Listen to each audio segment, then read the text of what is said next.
যুদ্ধে যখন যুদ্ধ শেষ হয়ে গিয়েছিল তখন অর্জুন মনে মনে চিন্তা করলেন যে আমি যুদ্ধে কতই না মানুষ কত হত্যা করেছি তার ঠিক নেই, জীবনে আমার কত পাপ হয়েছে, তাই আমি গঙ্গায় স্নান করতে যাব।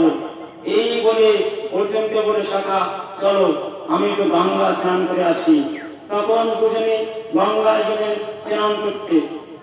গিয়ে দেখলেন যে একটা মরা যাচ্ছে গঙ্গা দিয়ে ভাসতে ভাসতে। সেখানে এক শিয়াল ছিল, তারাই বড়ই ক্ষুধার্ত, প্রতিদিন কিছু খায় না। তখন সেই মরাটাকে শিয়াল ডাঙায় তুলে নিয়ে আসে। এসে তখন সে জিজ্ঞাসা করে অর্জুনকে যে আপনি কেন এখানে এসছেন? তো বলে না আমি দেহটাকে পবিত্র করবো, যুদ্ধে অনেক মানুষ মারা গিয়েছে। তাই তিনি বললেন যে তুমি গঙ্গা স্নান করতে সঙ্গে কে? তো বলল আমার ভগবান শ্রীকৃষ্ণ সখা। বলছে তুমি গঙ্গা স্নান করতে এসছো, তুমি কি জানো যে গঙ্গা স্নান করলে কি আসবে? হ্যাঁ, পাপ নষ্ট হয়। তখন ওরা তো বড় ক্ষুধার্ত, তাই সে মাটি ডাঙে তুলে খাওয়ার জন্য চেষ্টা করলো, কিন্তু পা শোকে, মুখ শোকে, নাক শোকে, কান শোকে, কিন্তু সেই ক্ষুধার্ত শিয়াল কিছুই খায় না। তখন সে অর্জুন বলে যে তোমার এতই ক্ষুধার্ত লেগেছে, তো তুমি কেন ওগুলো গ্রহণ করছো না?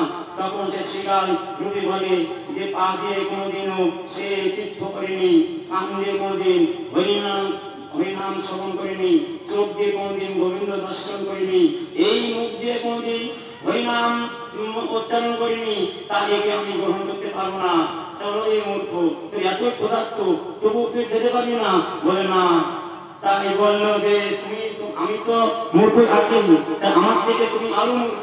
ভগবান তোমার সঙ্গে আছে, যার পদ হইতে গঙ্গা সৃষ্টি, আর তুমি এসছো গঙ্গা স্নান করতে। তাহলে আমি তো মূর্খ আছি, আমাকে তুমি আরো মূর্খ।